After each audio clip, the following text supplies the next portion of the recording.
Dr. Joe DeMarco, chiropractor and owner of OcraMed Health. You know, in the past on my channel, I've done some videos on bicep tendonitis and how to treat it with some various fascia release work and some various stretches. And one of the most common questions I get is, Dr. Joe, do you have an exercise to help my bicep tendonitis? And of course I do. So that's what I'm going to share with you today.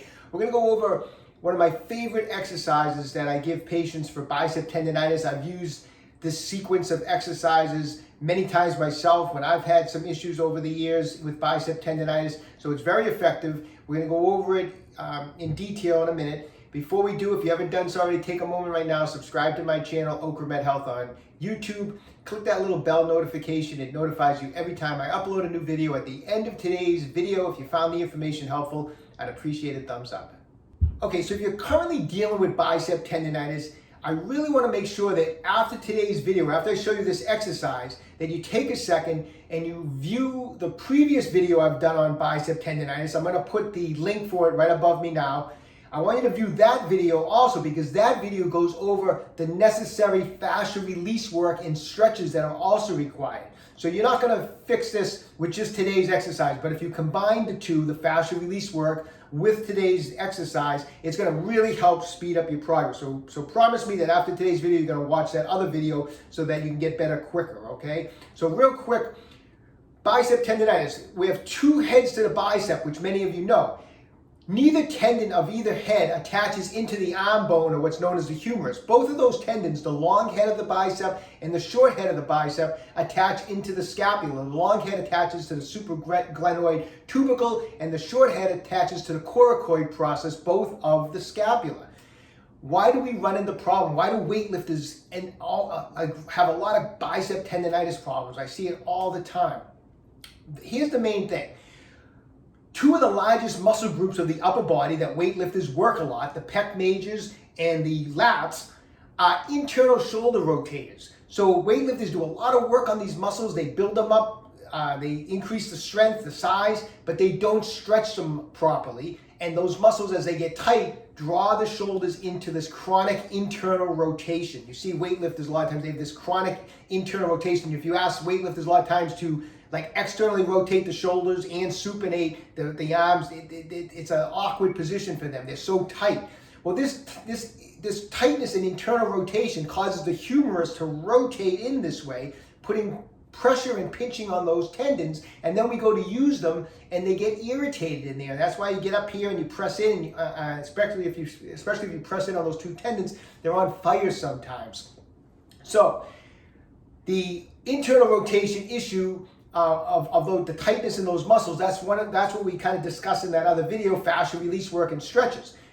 The purpose of today's exercise is the other issue that needs to be addressed on bicep tendonitis is we need to strengthen the muscles of the posterior shoulder. So in other words, if your shoulders are rotating in because of tight muscles, a lot of times also, and a lot of people have this issue, they have weakness in the posterior shoulder, the muscles that externally rotate the shoulders, the muscles that pull back the shoulders. Those muscles are commonly weak. So you take a combination of weak muscles back here, tight muscles that are internally rotating. That creates a lot of pressure on your bicep tendons. You go into the gym, you start lifting weights, and you end up with bicep tendonitis. So we're going to show you today how to strengthen those muscles so that we open up the shoulder area here so that we don't have any pinching and any pressure on those bicep tendons. And it's a super important exercise to work on. It's going to help you not only get rid of your bicep tendonitis, but it's going to help you prevent future episodes of bicep tendonitis. So let's get right to it.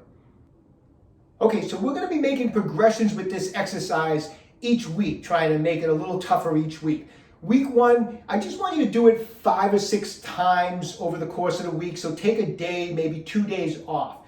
All we're going to need for this first week is just an exercise band. Now, I should mention that if week one, if doing this exercise is actually irritating your bicep tendonitis, you're going to need to skip it for now and concentrate more on the fascia release work of that other video until your bicep tendonitis is feeling okay that you can do this exercise. I mean, most people find this exercise provides relief, but if you have a really bad case of bicep tendonitis, it might irritate it, and so I don't want you to do it. So All we're gonna do is grab an exercise band, find a band that is challenging, but I don't want you to overdo the resistance, especially on week 1. You're gonna grip it with an overhand grip like this, and what you're gonna do is you're gonna supinate the forearms like this. You're gonna turn the forearms like this, and at the same time, I want you to hold some tension on the band in this manner. So you're gonna hold the tension like an isometric contraction, just like that, and then bring the band down by your side like this. At the same time, not only are you holding some pressure out on the band like this, I want you to pull those shoulders back and pull those scapulas back like that. So you're standing in good posture, the scapulas are back, my hands are supinated out like this, the forearms are supinated in, I got constant tension on the band. That's our starting point, just like that.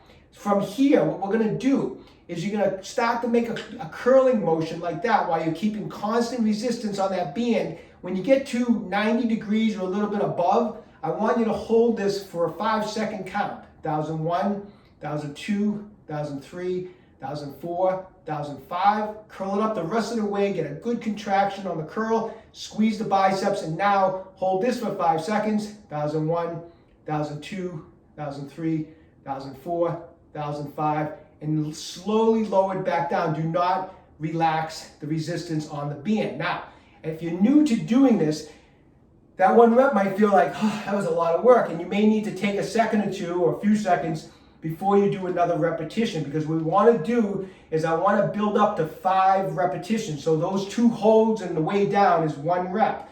And we want to build up to 5 repetitions where we don't relax the band at all. But if you're starting out and you know those muscles of the posterior shoulder, you're not used to working them, doing 1 rep, you may need to rest in between. But ideally, we want to turn, supinate, keep that tension on the band, pull those shoulders back, hold for 5 seconds here, hold for 5 seconds at the top, come back down and do not release the tension, and try to do it so that you can do the 5-second holds and do all 5 reps with never releasing the tension on the band, all right?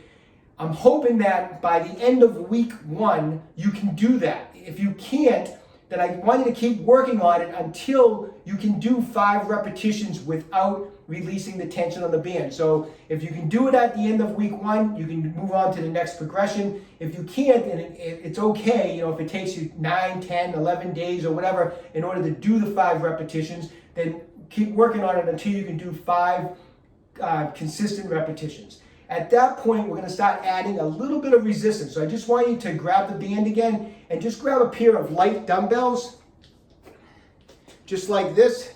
And I want you to overgrip the dumbbells like this and hold the band in front of the dumbbells. Now, when you turn the dumbbells, if your thumbs are in there, I'm gonna see if you see it here, as you turn the band out, you're gonna end up, it's gonna be uncomfortable on the thumb. So what I would recommend doing is don't put your thumbs around it, and then just turn them out like this with the thumbs not around, so the band isn't pulling on the thumbs, okay? But it's the same idea as the other progression we did, the first progression. So I'm gonna pull out and turn at the same time. So I'm gonna hold that isometric position on the band where I'm pulling out on the band like this. I'm gonna pull my shoulder blades back, and now we're gonna do the same motion, but now we have some resistance. I'm gonna come up.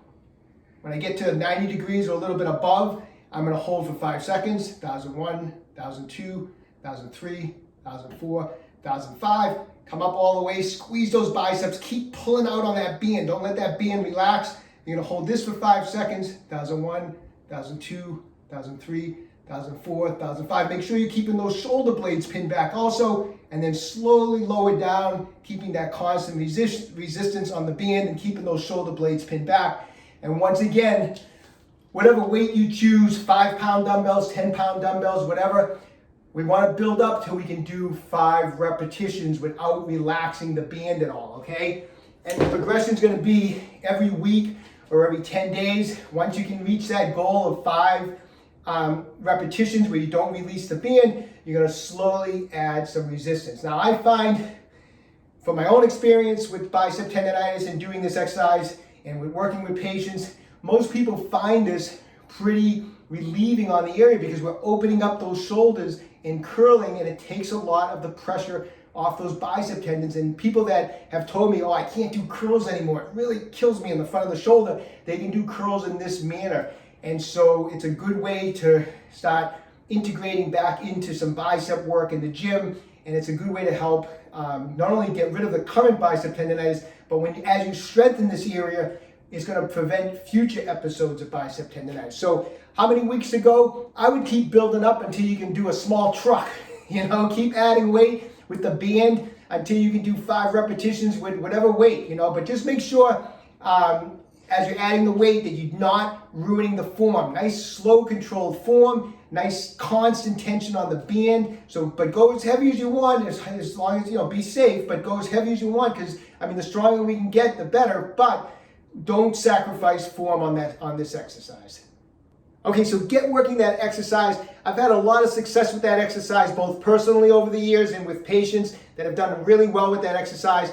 Work it for 2, 3, 4 weeks. Leave me a comment in the comment section down below. I'd love to know how you made out with it. I'd love to know how your bicep tendonitis is doing, okay? Hey, when you have a second, visit my website, www.OcraMedHealth.com. We have a full line of faster release products. Everything is in stock. If you need exercise bands for that exercise, I have exercise bands in stock. So anyways, when you have a chance, check it out. If you haven't done so already, subscribe to my channel, OcraMed Health on YouTube. Questions about exercise or injuries, just leave me a comment in the comment section down below. I do the best I can to get back to everybody. And don't forget, OcraMed Health is here to keep you fit forever.